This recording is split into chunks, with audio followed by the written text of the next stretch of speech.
NASCAR's Vice President of Competition, Elton Sawyer, indicated that NASCAR will indeed be looking at the final lap, and there could be penalties doled out, and they could even take the win away from Austin Dillon. Before we get to this, I'd like to ask you, please hit that subscribe button, hit that bell for notifications so you don't miss any of our future videos here at John Trent Racing.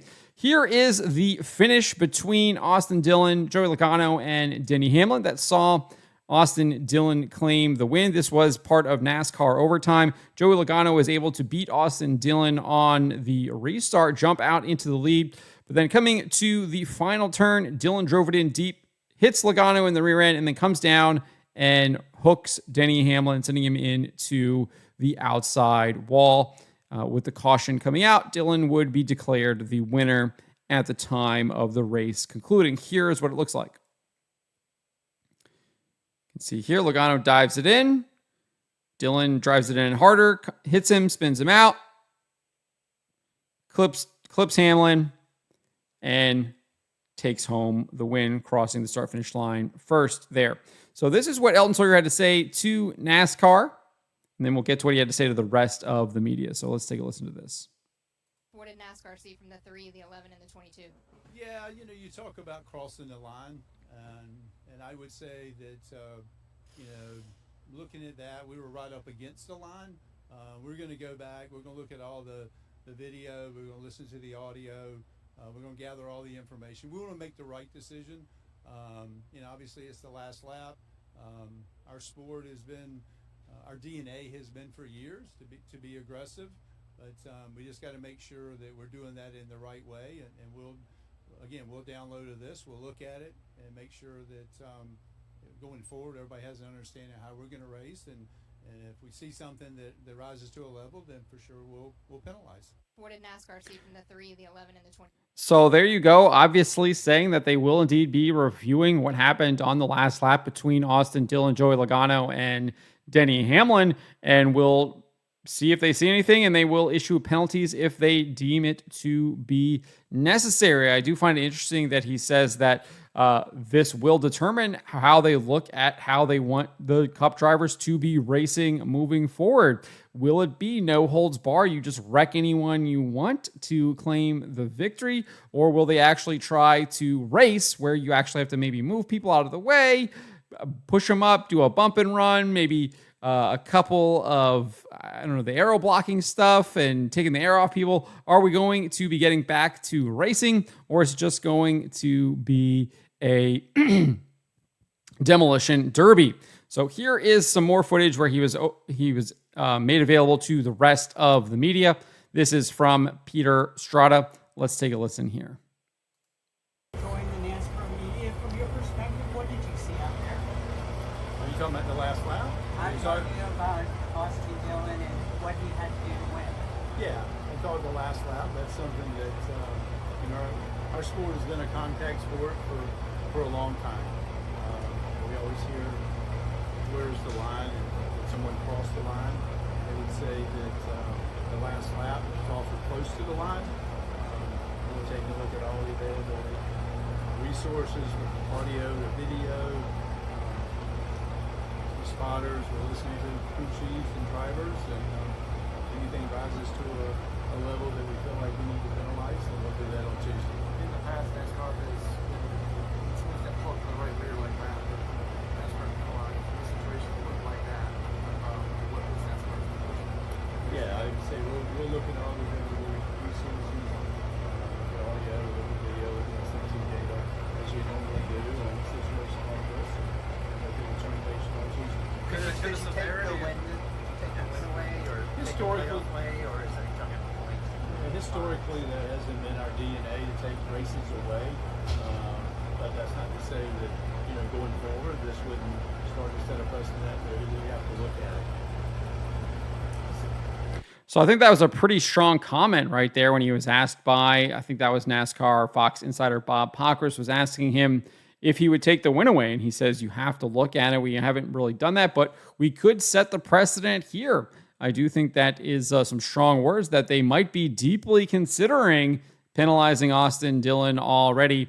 Given I think there are a lot of people that think that's what should have happened immediately, me being one of them. But let's continue here.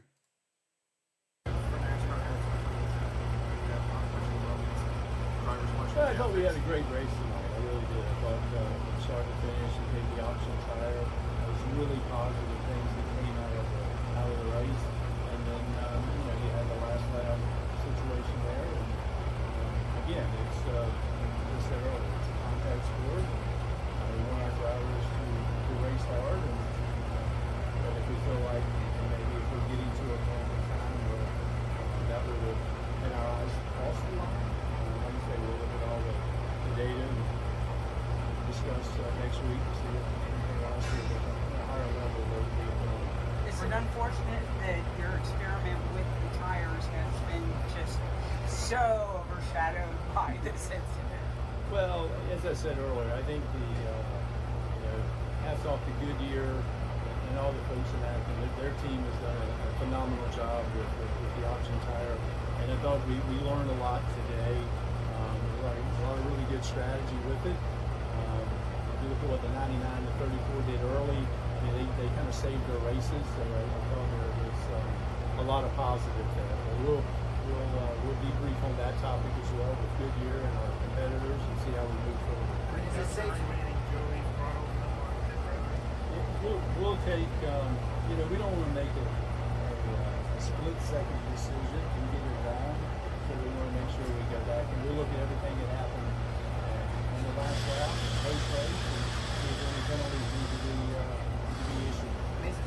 issued. I disagree with his idea about making the split-second decision. We've seen NASCAR do this. I forget which race it was, but they refused to throw the caution flag after Ryan Preece had spun out in a NASCAR overtime until I forget who it was took the white flag, and then they threw the caution after he took the white flag to end the race. So they do make split-second decisions, and they get it wrong a lot when they make these split-second decisions. Because I just don't think they have very good judgment in the NASCAR officiating booth. I've been talking about this. I feel like all season they lack consistency, and I think it really comes down to a lack of judgment. And I think their priorities aren't about whether or not they're being true to the rules. I really don't think that is the case. I think it has more to do with the fact that they are trying to be an entertainment sport rather than an actual racing sport. And I think that's to the detriment of NASCAR. But the fact that he says they don't make split-second decisions is just utterly ridiculous. When they do.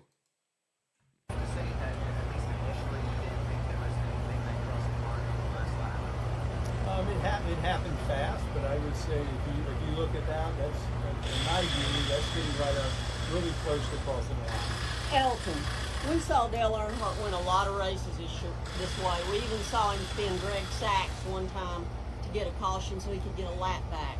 Do you think that society has changed now to where they view it differently than they did back then? Oh, I think that's a fair assessment. I mean, our sport's 75 years old. Mm-hmm. A lot has happened in 75 years. So I think we have to learn from the incident tonight and move forward and see if there's something that, racing in the era that we race in today, and the way our young kids are coming up racing at short tracks, we want to make sure that the highest level of racing, which is NASCAR Cup Series, it's done at the highest level, and it's done with the utmost integrity and sportsmanship, and that's what we're about. So we'll see if we need to adjust accordingly going forward. That is really interesting too, because if you watch my earlier video about this, that is exactly what Denny Hamlin brought up. That was one of his arguments. We do know that Denny Hamlin did have a meeting with the NASCAR officials. He did visit their hauler. So obviously that is something that they're factoring in, and you hear Sawyer kind of using that as to respond to that question about Dale Earnhardt wrecking people. And I get it. Lots of people love Dale Earnhardt. They loved that he would spin people out. I think the Dale Earnhardt Jr. Podcast, the Dale Jr. Download, has pointed out that a lot of drivers weren't very happy about that, and they didn't really like how they would get booed when they gave it back to him. But if he did it to them, there was all kinds of cheering. So I do find that is interesting. I do think that things have changed. I think that people want to see people race fairly. They want to see people win honestly. They don't want to see people just get spun out and win that way. I think that is a good development for the sport, and I'm glad that people are kind of pushing back against this idea that you can just spin people out, wreck people, and you get the win. I just don't find that. I don't find that entertaining personally. I want to see people race hard. I want to see people beating and banging. I want to see bump and runs. I don't want to see people getting wrecked. And I think there is a line there as he's talking about. And I think Austin Dillon went way over it. Obviously, he's saying it's close to it. I don't think it's anywhere near close to the line. He literally wrecked Logano and then came down and wrecked Denny Hamlin. It's very obvious what happened there. And that is not racing, in my opinion. That is demolition derby. But let's continue here. One more. Two guys to get a win. Is that what you want to teach the younger generations coming up? Like I said, we'll review all the data, and we'll see if it rises to a level of penalty on Tuesday. Thank you. So he said that a lot. Obviously, they're going to review it. We'll see what happens. I don't think that they're going to do anything. It is interesting that he is kind of leaving that option on the table, though. He's not shutting it down. So maybe he's hoping that things will cool down following the race and there won't be as big of a call to have Austin Dillon be penalized, the win taken away. Who knows what their actual thinking is, but clearly they aren't willing to say, no, we aren't going to penalize him. And they are not willing to say, yes, we will penalize him. They're like, we will look at this and come back to you on Tuesday. For me, I don't think it would have been a tough decision to say, hey, you wrecked two guys. We already have this in the rule books. You get DQ'd or whatever the penalty happens to be. You go to the rear of the lead lap, and that's where you are finished. You do not get the win. And I guess Tyler Reddick would get the win. Obviously, I think Hamlin was involved in the caution, so I don't think he should have gotten that unless they were saying that he wasn't involved in that caution and he was actually involved. The caution was really for Logano and it wasn't for Hamlin, so Hamlin then would have been the winner, right? I don't know. So it's NASCAR, right? So who really knows what exactly is going through their minds here? But the fact they're leaving it open, I do think is telling. So we'll see what happens on Tuesday, I guess, but again, like I said, would have been an easy call for me. Went across the line, wrecked Logano, wrecked Hamlin. You're sent to the rear, and Tyler Reddick would be the winner because I think he was the last car actually still going when the caution flag came out. Again, don't know when the caution flag came out. Hard to tell.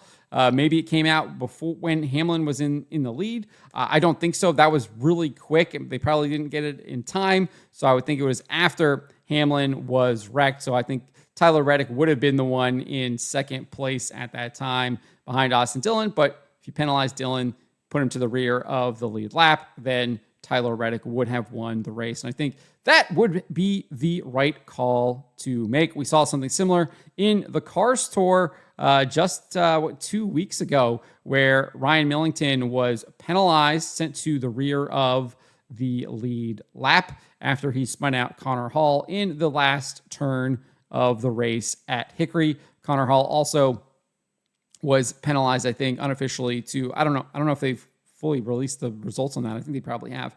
But I know last I saw it, he was also sent to the rear of the lead lap too. He finished 13th, Millington finished 14th, and Ronnie Bassett Jr. was awarded the win. So I think that is how NASCAR needs to start doing it. I think the Car Store kind of has the right way of doing that, and NASCAR should follow suit. Very easy, very simple. But let me know what you guys make of this. Let me know in the comments below.